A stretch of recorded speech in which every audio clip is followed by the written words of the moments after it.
اپنی معیشت کو بڑھا کے فعال کر سکتے ہیں اور پاکستان کو اعلیٰ مقام پہ پہنچا سکتے ہیں.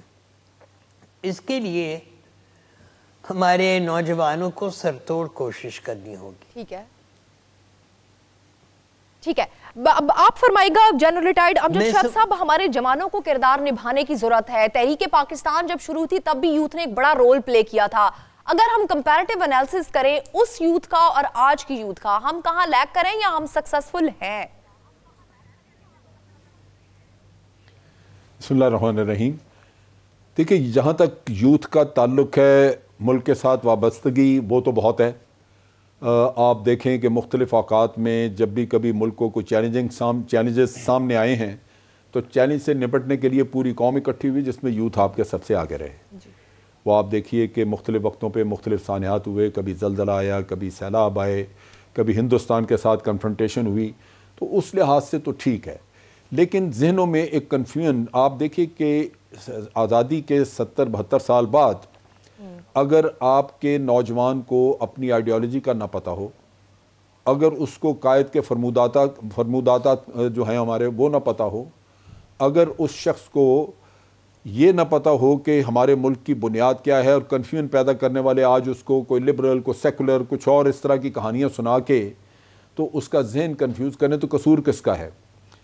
اصل چیز یہ ہے کہ آپ کے ملک کی ساکھ، بنیاد اور اس کے قائم رہنے کا جواز جو ہے وہ آپ کی آئیڈیالوجی تھی. اور آئیڈیالوجی آف پاکستان وہ بڑی واضح ہے. وہ بعض اوقات قائد اعظم کی بعض تقاریر کو، خاص طور پہ 11 اگست کی تقریر کو لوگ توڑ مروڑ کے کچھ اپنے انداز میں پیش کرتے ہیں. اس سے میرا خیال ہے بعض اوقات کنفیوژن ہمارے ہاں پیدا ہوتا ہے. آج جو ہندوستان میں مسلمانوں کی صورتحال ہے، جس طرح گو رکشا پہ ان کو مارا جاتا ہے، یا جس طرح ان کے پاس جابز نہیں ہیں، جس طرح ان کی معاشی حالت خراب ہے، یہ وہ چیزیں ہیں جو در حقیقت آپ کے دو قومی نظریہ کو مضبوط کرتی ہیں. اور لوگوں کو ایک کمپیریٹیو اسٹڈی کرنی چاہیے، دیکھنا چاہیے. میں کلپس دیکھتا ہوں بہت ساری جو سوشل میڈیا میں پھر رہی ہیں، جہاں نوجوانوں کو پوچھا جا رہا ہے کہ جی 23 مارچ کا کیا حوالہ ہے، کس وجہ سے ہم منا رہے ہیں، تو لوگوں کو نہیں پتا. یہ زیادہ دکھ کی بات ہے. یہی امجد صاحب میرا پوائنٹ تھا کہ آج کی یوتھ کہیں نہ کہیں لیک کر رہی ہے یقینی طور پر. ٹھیک ہے، میں آپ کی طرف بھی واپس آؤں گی. لیاقت شاہ مانی صاحب، پہلے آپ کا کامنٹ اگر ایڈ کر لیں، اس کے بعد پھر ہم ڈسکشن کو اوپن کریں گے. لیاقت شاہ مانی صاحب، آپ کا کیا ٹیک ہے کہ جس نظریے پر پاکستان کو بنایا گیا تھا، یوتھ کا بھی بالکل ایک کا کلیدی کردار ہے پاکستان کے فیوچر کو لے کر، کہاں پر ہم لیک کر رہے ہیں اور ہمیں کس کس پوائنٹ پر زیادہ محنت کرنے کی ضرورت ہے؟ جی، تحریک پاکستان میں بھی یوتھ اراول دستے کا کردار ادا کرتا رہا ہے. ہوا یہ ہے کہ دیکھیں، انگریز اور انڈین جو استعمار ہے اس سے ہم نے تو ملک لے لیا، لیکن جو ملکی جو استبداد ہے ملک ان کے ہاتھوں میں پڑ گیا. لینڈ ریفارم ایک بڑا امپورٹنٹ ایک عمل تھا جو ہمیں کرنا چاہیے تھا اوائل ہی میں، جو ہم نہیں کر سکے، اور ملک جاگیرداروں کے ہاتھوں رہا، پھر بیوروکریٹس کے ہاتھ رہا.